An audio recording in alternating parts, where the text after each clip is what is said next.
Bismillahirrahmanirrahim. Ikhwatal iman, sahabat muhajirin yang Allah muliakan, sedang salat maghrib dan isya yang dirahmati Allah SWT. Assalamualaikum warahmatullahi wabarakatuh.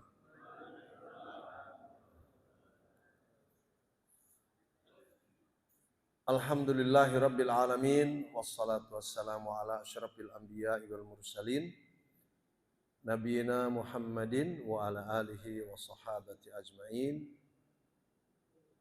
Amma ba'd.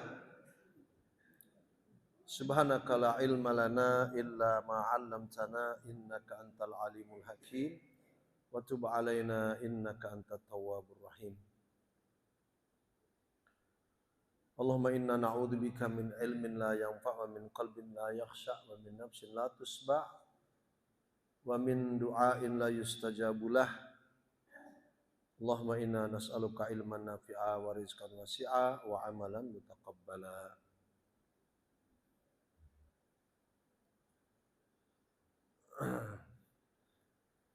Ikhwatal iman, azakumullah. Di malam ini alhamdulillah kita bersyukur pada Allah SWT atas pertemuan yang diizinkan oleh Allah dalam kajian tafsir kita, tafsir bulanan ya, kajian bulanan insyaallah pekan pertama. Sekarang pada surat Al-Ankabut, yaitu surat yang ke-29 ayat 56 mungkin sampai ayat 60. Intisari daripada ayat ini menjadi prolog Ustadz sekarang, bahwa kita hidup di dunia ini sudah panjang lebar ini hidup kita ini, ya kan? Sudah kita arungi kehidupan ini panjang lebar. Dalam masa yang cukup panjang dan lebar itu terakumulasi ucapan kita, perbuatan kita, mungkin juga niat-niat yang ada di dalam hati sanubari kita, juga mungkin di situ ada akumulasi pemikiran yang menghasilkan semacam program atau konsep-konsep kehidupan. Saya pernah menghitung kalau di-compare usia 60 tahun kita itu akan menjelma menjadi 23.000 hari, kurang lebih 23.000 sekian hari. Kalau di-compare ke jam itu kurang lebih 520.000 jam.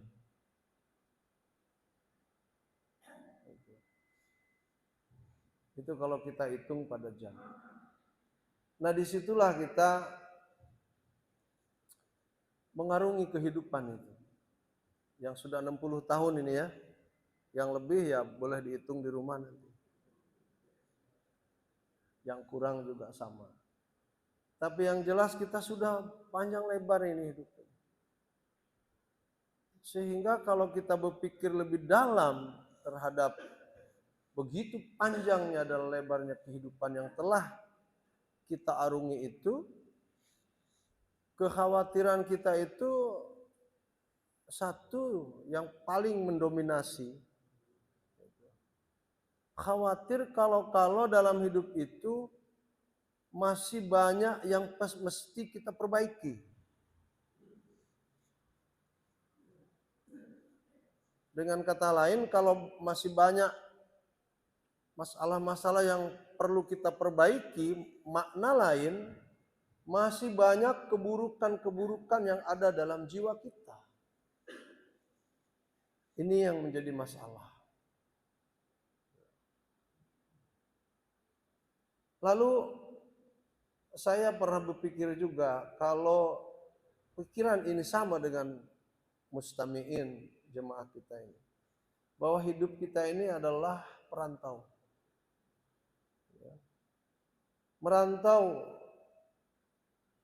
ke tempat yang jauh gitu. Ke tempat yang sangat-sangat jauh.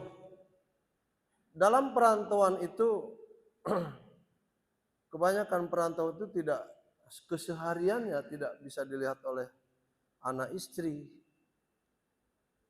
sanak saudara, kawan handai tolan dan sebagainya. Dan kita yang merantau ini, ya kalau dipastikan, mungkin bisa juga kita pastikan. Kalau boleh kita memastikan. Hanya kita tidak boleh memastikan, terkecuali dengan insya Allah. Kalau itu insya Allah dipastikan, orang yang merantau itu ada dua karakter yang mengikuti saat dia hidup sebagai perantau. Yang pertama, karakter perantau itu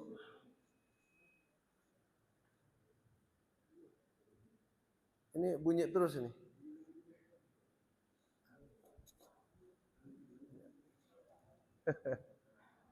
Apa karena ini? Enggak. Kita lanjut ya, Kak Pamin ngurusin bunyi-bunyi. Jadi yang pertama, karakter orang merantau itu, dominasi pertama itu, yang merantau itu paling suka rindu pulang kampung. Ini kita sedikit merenung. Dominasi yang kedua, orang yang merantau itu karakternya itu takut tidak bisa pulang kampung. Yang pertama, selalu rindu pulang kampung. Yang kedua, khawatir atau takut tidak bisa pulang kampung. Itu kita yang merantau. Sehingga di tempat perantauannya itu kerja keras. Upaya yang luar biasa. Sehingga dengan upaya dan kerja keras itu melahirkan pemikiran-pemikiran yang cerdas. Dari pemikirannya melahirkan gagasan-gagasan yang positif, yang menguntungkan. Itu konsep-konsep kehidupan dibentuk oleh akal pikiran ini, lalu ditawarkan kepada hati dalam masa perantauan itu. Apa yang engkau lakukan, kata otak kepada hati. Saya punya konsep kehidupan. Maka tugas otak ini, tugas akal itu adalah membuat konsep, program. Pelaksananya adalah hati kita. Maka barang siapa yang memiliki hati yang sehat, maka ketika mengamalkan apa-apa yang ditawarkan oleh otak kita, itu akan menghasilkan sesuatu yang betul-betul membahagiakan, menguntungkan, menenteramkan, kedamaian dan sebagainya. Berat.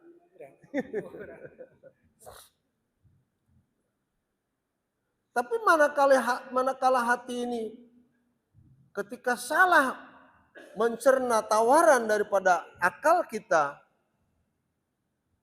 malah hati ini menolak apa yang ditawarkan dari akal sehat kita ini berupa hal yang positif, dia akan lari daripada perintah akal. Malah mengikuti alur-alur yang negatif, yang bisa jadi ikhwatal iman Unsur-unsur negatif ini buah pemikiran syaitan, buah bisikan syaitan yang hati itu tidak mampu untuk menghindarkannya. Ingat ya, jadi perantau itu, jadi perantau itu ada dua ya tadi ya. Selalu rindu pulang kampung, dan yang keduanya takut kalau tidak bisa pulang kampung. Itu karakter kita. Maka layaknya kita orang yang beriman, kan? Layaknya kita yang beriman ini harus mencoba dari hari ini melakukan sesuatu yang banyak membantu kehidupan kita ke depan. Bahwa yang sudah umur 60 tahun bahkan lebih ini, mereka adalah orang yang diajak bicara pada masalah-masalah akhir daripada perantauan itu. Nah, coba kita lihat. Jadi kalau yang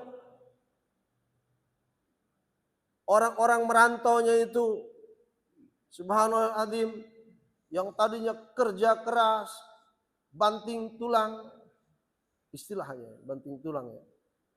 Mana ada tulang dibanting-banting ini. Kepala dijadikan kaki, sebaliknya kaki dijadikan kepala, mana ada begitu.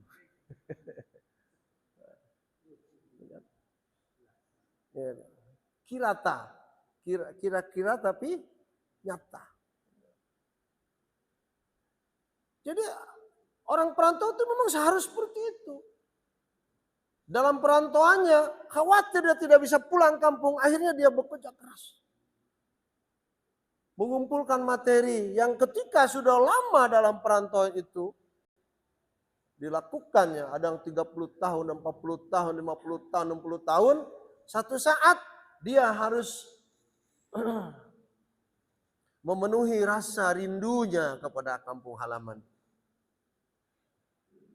Dan dia meyakinkan dirinya bahwa aku hari ini tidak takut pulang kampung. Sebab apa?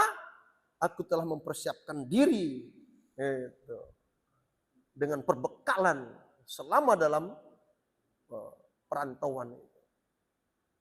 Maka sekarang kalau kita bandingkan antara orang yang diam di kampung halamannya dengan orang-orang yang selalu merantau, jauh Pak perbedaannya. Contohnya kita lah yang suka merantau itu, ya kan Pak Min? Saya merantau dari Majalengka, Pak Min dari Purworejo, ya Pak Min ya? Subhanallah. Yang lain dari Medan, dari Padang. Semua orang merantau itu ada perbedaan dalam sikap hidup kesehariannya. Muncul dari wajahnya selalu cerah. Jadi kalau perantau yang selalu murung tuh pulang segera. Nggak usah dilanjutkan itu perantauannya. Memiliki daya tahan tubuh yang kuat. Tahan uji, tahan wereng. Serba tahan itu yang namanya perantau. Kalau tidak, lebih baik dengan yang ada ongkos pulang. Udah.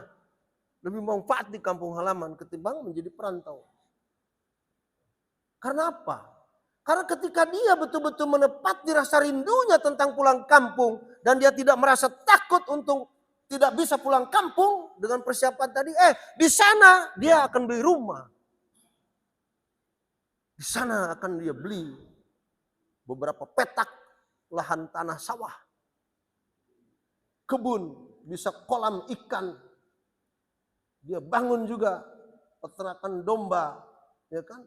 Dia bangun rumah-rumah itik, rumah-rumah ayam. Sesekali dia berpikir, oh nanti kalau saya sudah di sana dengan istri dan anak-anakku itu, aku akan bawa plesir mereka ke tempat-tempat wisata. Nah kita hari ini ikhwan, mengapa tidak merasakan tentang rindunya kita kepada kampung halaman hakiki kita akhirat. Dan malah sebagian kita semakin nyaman hidup di dunia, tidak pernah merasa takut pulang kampung, padahal persiapan belum ada. Yang ada adalah persiapan-persiapan dosa, maksiat, pelanggaran-pelanggaran, berbohong, berdusta.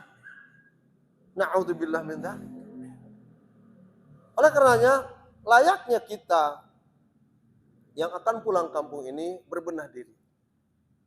Berbenah diri, ya kawan, diantaranya perbenahan itu terletak pada pertama bagaimana kita memperbaiki waktu-waktu kehidupan kita.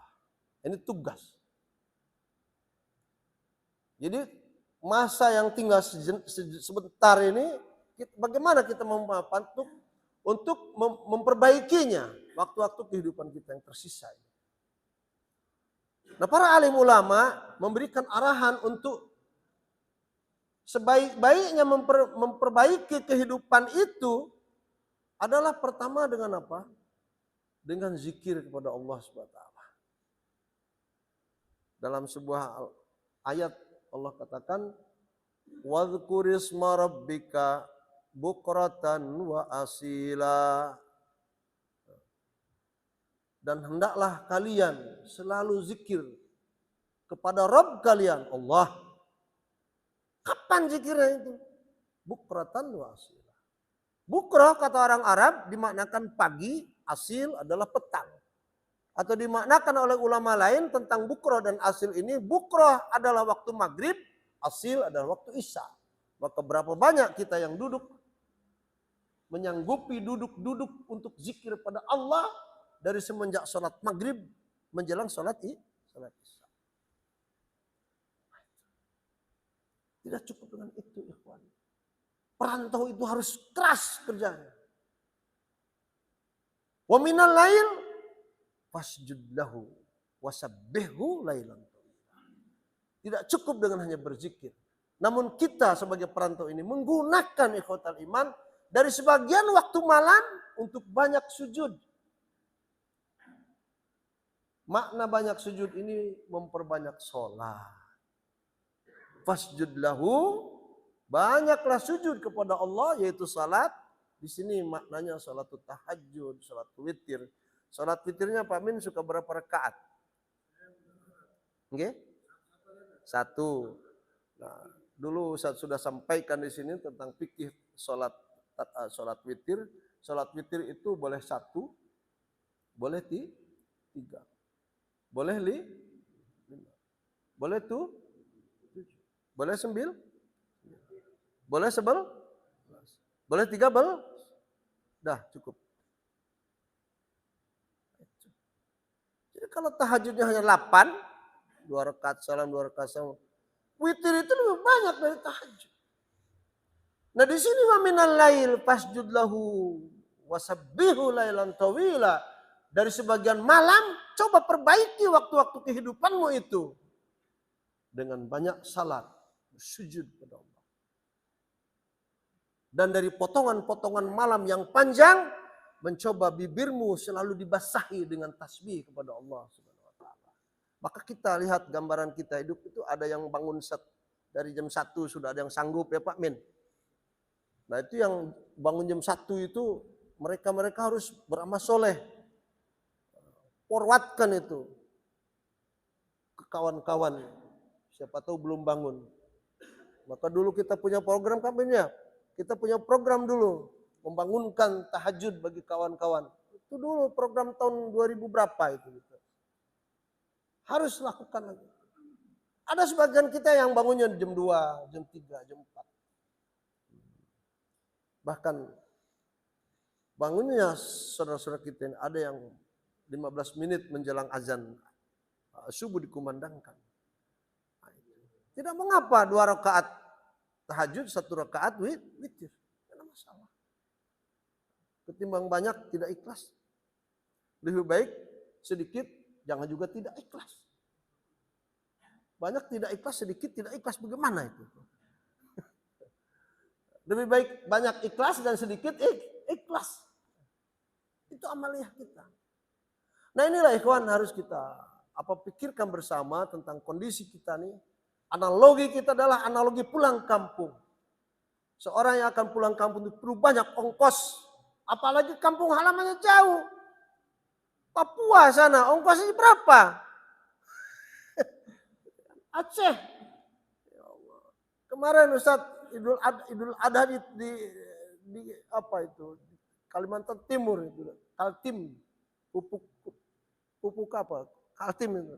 Bontang. Pulang pergi aja saat itu 6 juta. Mahal itu. Pakai jet apalah namanya. Maka demikian kita harus bisa memperbaiki waktu-waktu kehidupan kita.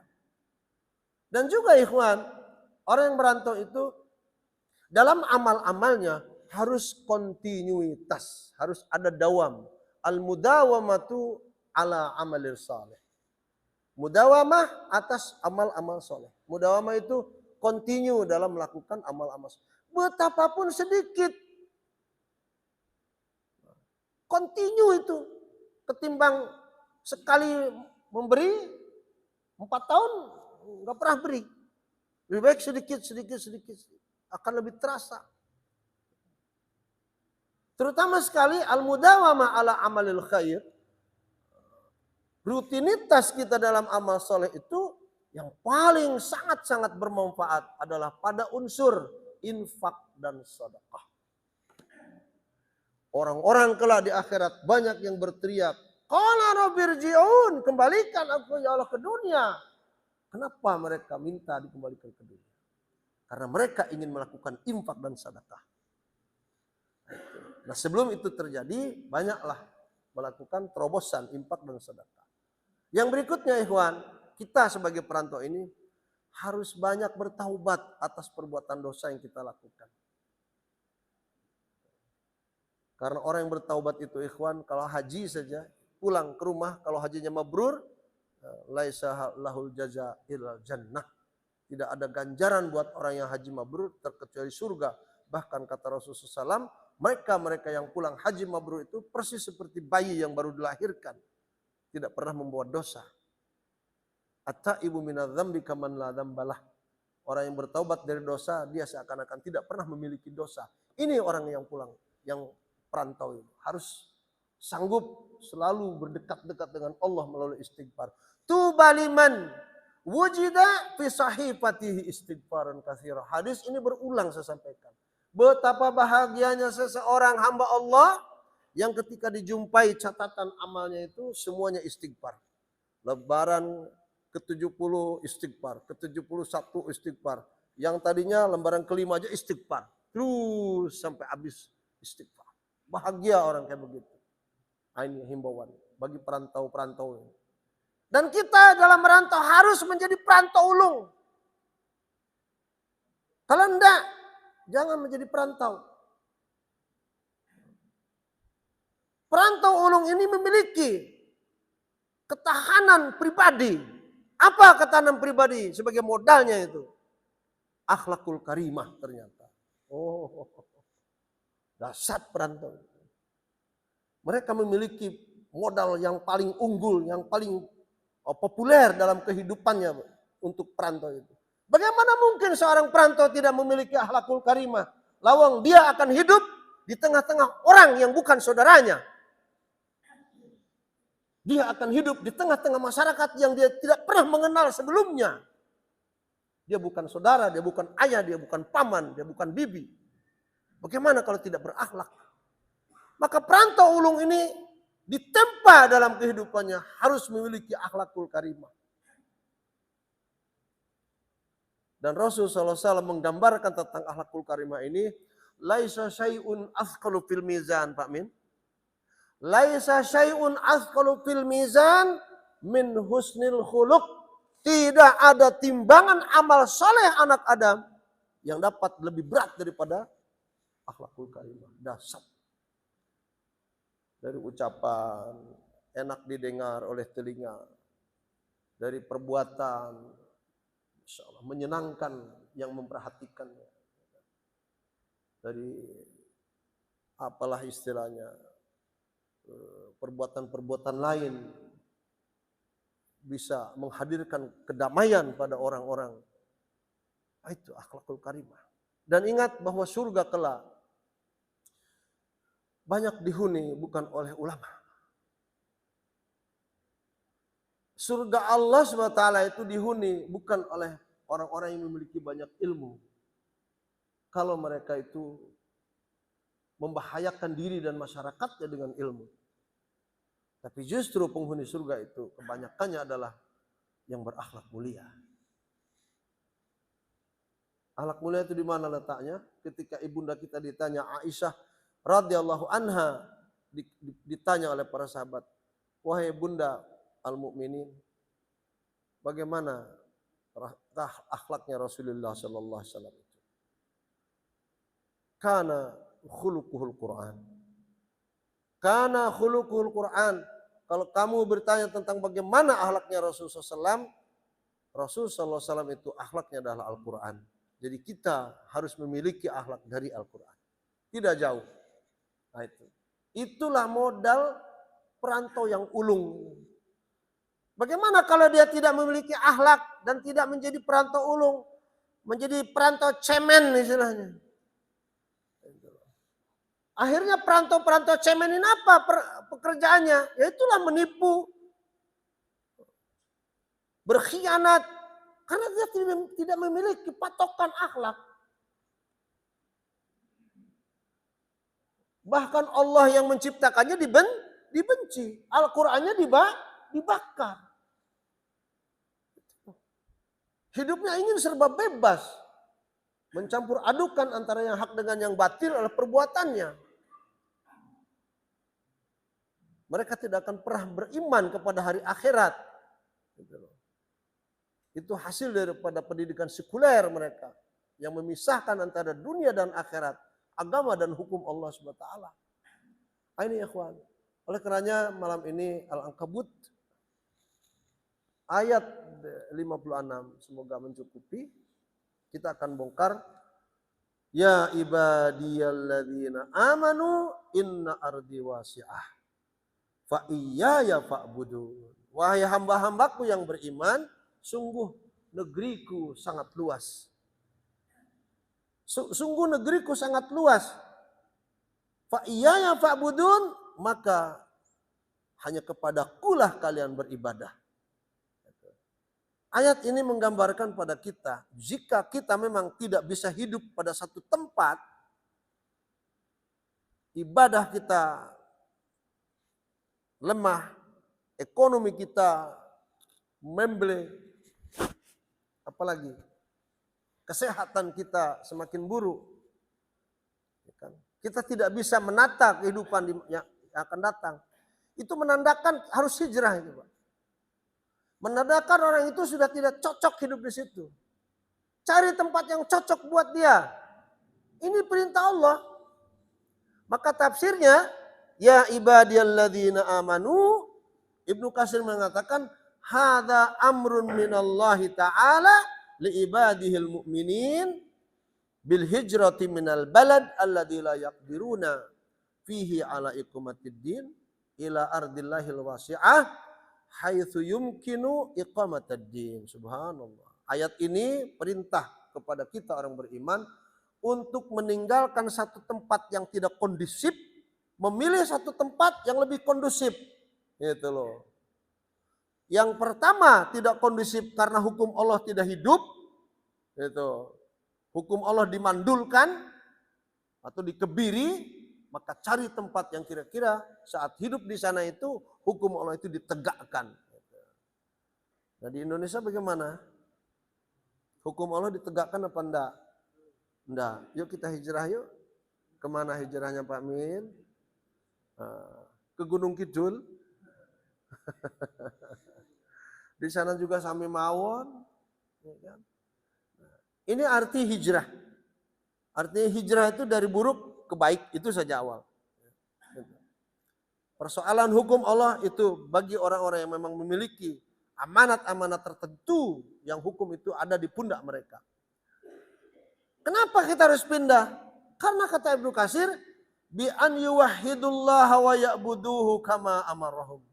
Karena ketika kita memiliki tempat yang tidak kondusif dari berbagai arah dan penjuru, di sana ada tempat yang baik, kenapa kita tidak di sana? Sedangkan di sana kita bisa mengesahkan Allah, bisa menyembah Allah dengan baik. Sementara di sini penuh dengan orang-orang kejawen, penuh dengan perdukunan, penuh dengan katakanlah apa itu namanya paranormal. Semisal pergi, pindah, tinggalkan.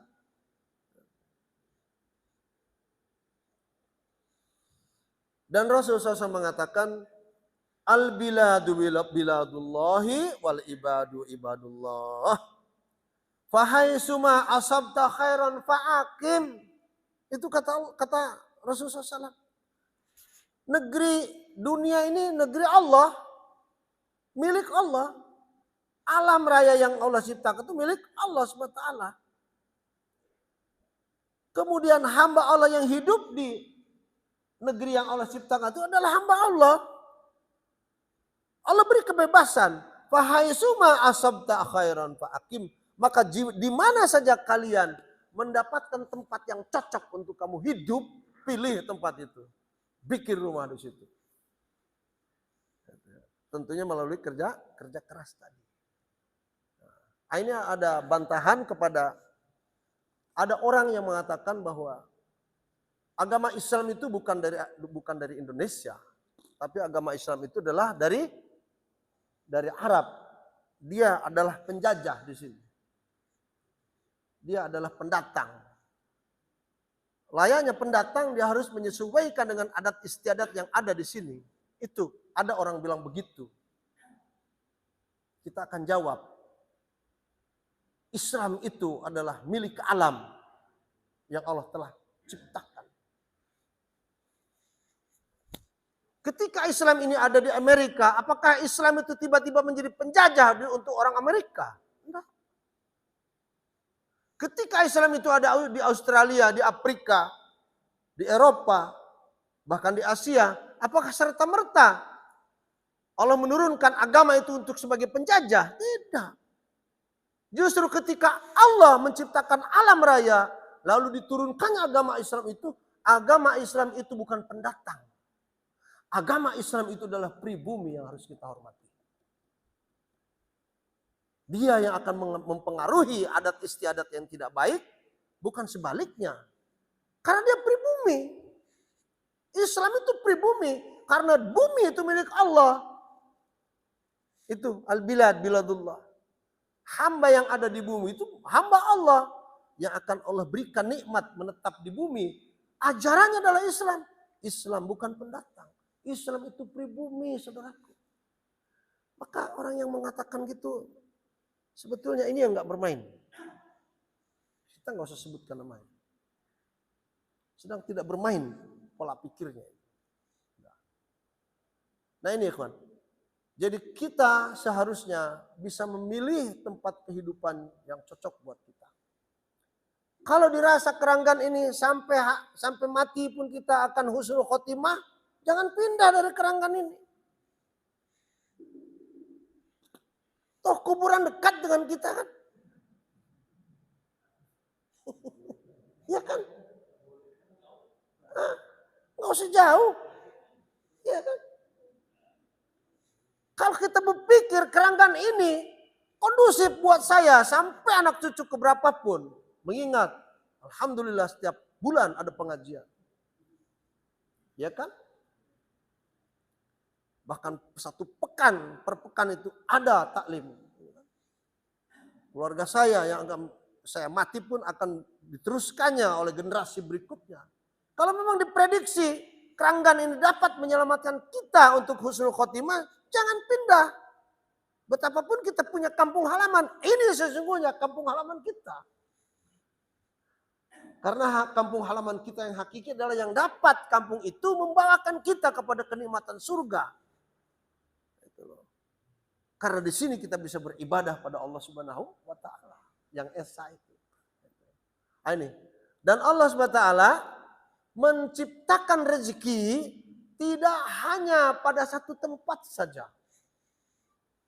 Allah Subhanahu wa taala menyebarkan rahmat itu tidak di satu tempat saja. Maka berapa banyak negeri Allah yang Allah ciptakan itu, di sana ada berbagai jenis kenikmatan dan rezeki. Nah, itu. Inilah adilnya Allah SWT. Ketika hambanya ingin pergi kemana-mana, sudah disiapkan rezekinya di sana. Soal bagaimana cara mencarinya, itulah hablum minan nas. Ada tiba-tiba anak kita dari Indonesia jadi direktur di Jerman. Betul? Ada orang Indonesia tiba-tiba jadi orang paling kaya di Amerika. Ada itu. Karena di negeri sendiri tidak dipakai. Dianggap hasil otaknya itu membahayakan. Ada di Jepang orang Indonesia, orang Jogja. Subhanallah itu. Penemu daripada apalah itu biji-bijian, bukan biji kacang, biji-biji besi atau biji apa itu, untuk kepentingan negara. Itu orang Indonesia. Kenapa mereka di sana? Karena di sana dibayar mahal. Hasil karyanya dihargai. Setiap tahun dapat penghargaan internasional. Paling kalau pulang ke Jogja juga melihat neneknya, balik lagi setelah 1 pekan di Jogja. Ini Allah SWT. Dan Allah SWT ketika menciptakan rezeki itu, ingat, rezeki di sini bukannya untuk kita, tapi untuk orang yang datang ke tempat ini. Itu seluruhnya. Saat kita datang ke tempat lain, contohnya di Lombok atau di Sumbawa macam-macam, itu pun rezeki yang di sana itu bukan asli milik mereka. Itulah indahnya Allah memberikan rezeki. Tapi sebagiannya untuk kita. Maka biladullahi wasi'ah, maka negeri Allah itu sangatlah luas. Fa iya ya fa'budun. Namun ingat ikhwan tadi, ayat yang kedua yang kita bahas itu, kullu nafsin dha'iqatul maut, summa ilaina turja'un. Nah, diingatkan. Siapapun engkau di dunia ini, satu ketika pasti akan merasakan kematian. Maka kalian akan kembali kepadaku, kata Allah SWT. Ilaina turja'un, kepada kami kamu akan dipaksa kembali. Nah, oleh karenanya ulama mengatakan sebelum kembali, nah ini Pak Min. Sebelum kembalinya itu, kata alim ulama, fakunu fi ta'atillahi wa haitsu amarakumullah. Maka kalau aynama kuntum yudrikumul maut, kalaulah kapan saja kematian itu akan hadir pada kita, maka dihimbau oleh para alim ulama dalam menyikapi tafsirnya ini, fakunu fi ta'atillahi wa haitsu amarakumullah. Maka tetapkanlah diri kita pada ketaatan terhadap perintah-perintah Allah seperti yang Allah perintahkan. Karena ada orang yang taat pada Allah di luar daripada perintah Allah. Banyak di antara kita taat pada Allah tapi tidak berdasarkan perintah Allah. Enggak usah dikupas, tapi tolong dicari.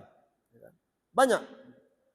Fahuwa khairun lakum, jika kalian memang taat pada Allah, itu sebetulnya kebaikannya akan kembali pada kalian. Fa inal maut la budda minhu wa la mahida an. Karena sesungguhnya kematian tidak akan mungkin lepas daripada kontrol. Pasti akan terkontrol kematian. Tidak akan melebihi jatah kehidupan kita dan tidak akan mengurangi jatah kehidupan kita. Summa ilallahi al-marji wal ma'ab, dan kemudian kepada Allah lah kita pulang dan kembali. Nah, itu. Pulang, kalau pulang sudah kembali ya Pak ya?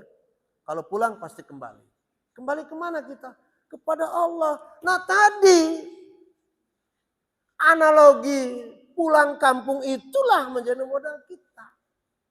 Karena kita akan kembali dipaksa kepada Allah. Sudah saatnya yang namanya perantau itu kembali kepada Allah.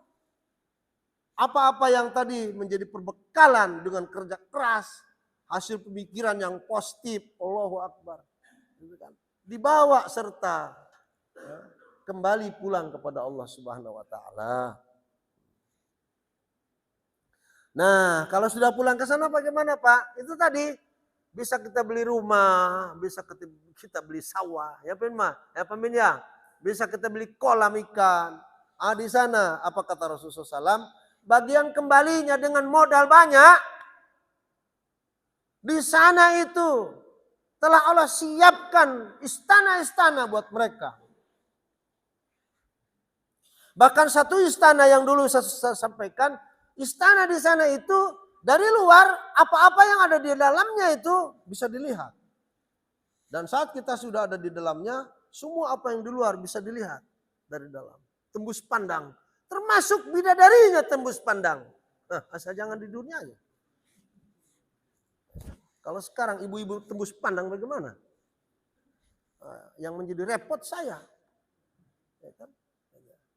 Itu saking nikmatnya. Para sahabat ketika informasi ini disampaikan oleh baginda kita Rasulullah SAW, semua orang mau mendapatkan istana itu. Sehingga mereka bertanya, ya Rasulullah, untuk siapa istana seperti itu? Coba lihat, kalau kita ada memiliki akhlakul karimah tadi, yang menjadi modal orang-orang yang merantau itu, persiapan yang kokoh itu. Coba lihat, ada nggak kita memiliki ini? Liman ya Rasulullah, istana itu untuk siapa ya Rasulullah? Yang tembus pandang itu.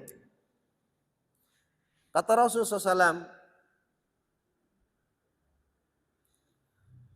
istana itu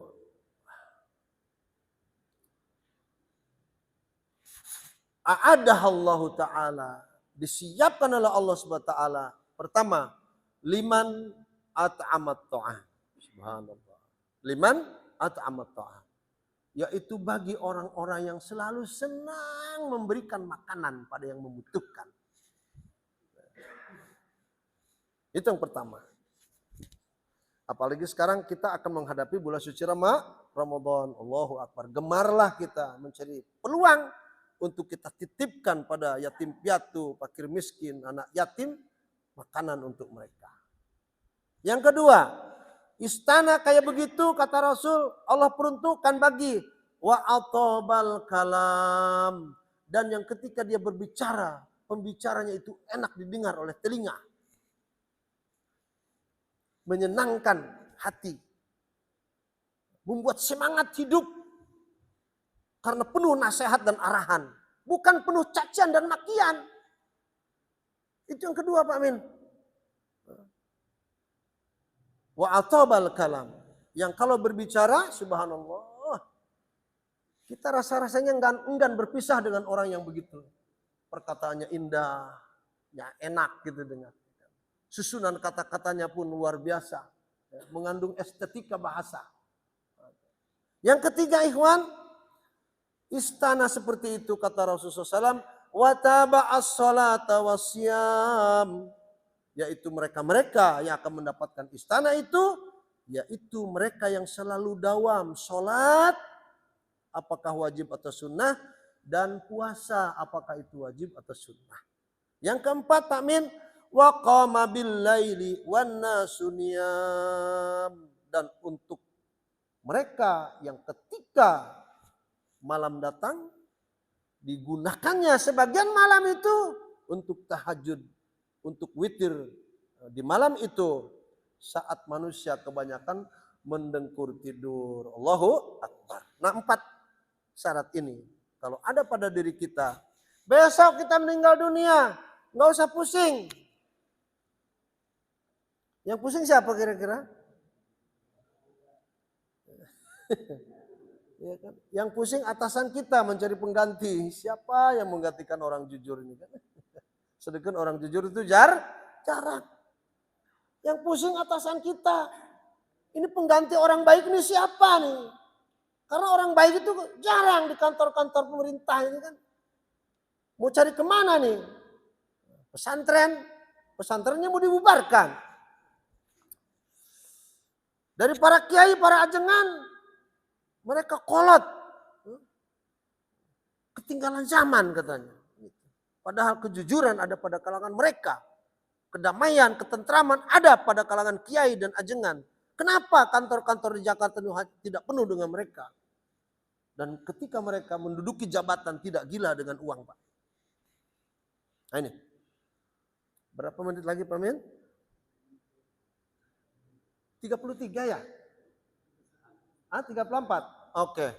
Yang sekarang ikhwan, Ustaz tadi katakan, safiru tarbahu wasumu tasihu wagzu tagnamu. Nah, kita hidup ini harus bermusafir, ini perintah. Safiru kata Rasulullah SAW. Mengingat negeri Allah itu sangat luas, kalau di satu tempat tadi Ustaz katakan tidak bisa hidup layak, kesehatan menurun, mendidik anak tidak bisa, dagang aja susah, cari modal aja susah, habis waktu. Safiru, tinggalkan tempatmu itu, pergi musafir. Kamu akan sehat pikiranmu, kamu akan bisa mensehatkan ekonomimu, kamu akan bisa mendidik anak-anakmu. Subhanallah. Sehingga kamu di sana bisa membentuk peradaban. Kalau sampai peradaban itu dapat dijelmakan, peradaban ekonomi, peradaban pendidikan, ya kan? Peradaban apapun. Nanti ketika sudah begitu, ada perintah jihad, kita berjihad seperti halnya Madinah ketika menjadi kota Rasulullah SAW. Inilah ikhwan. Semoga bermanfaat apa yang saya sampaikan. Jangan lupa kita harus memiliki daripada ketahanan iman. Apalagi hari ini menjelang Dajjal itu dikeluarkan oleh Allah, iman kita sedang diuji betul-betul. Allahu Akbar walillahil hamd. Kita azan dan kita sudahi insyaallah. Tidak ada pertanyaannya Pak ya. Insyaallah bulan depan kita kembali berjumpa seperti biasa. Jaga kesehatan baik-baik, ya kan? Olahraga dan berpikir yang positif, jangan pikiran yang ngawur insyaallah. Rabbana taqabbal minna innaka antas samiul alim wa tub alaina innaka antat tawwabur rahim. Rabbana atina fid dunya hasanah wa fil akhirati hasanah wa qina adzabannar. Allahumma rzuqna dzurriatan thayyibah wa auladan salihin wa a'inna ala husni tarbiyatihim warzuqna birrahum warzuqhum birrana ya rabbal alamin.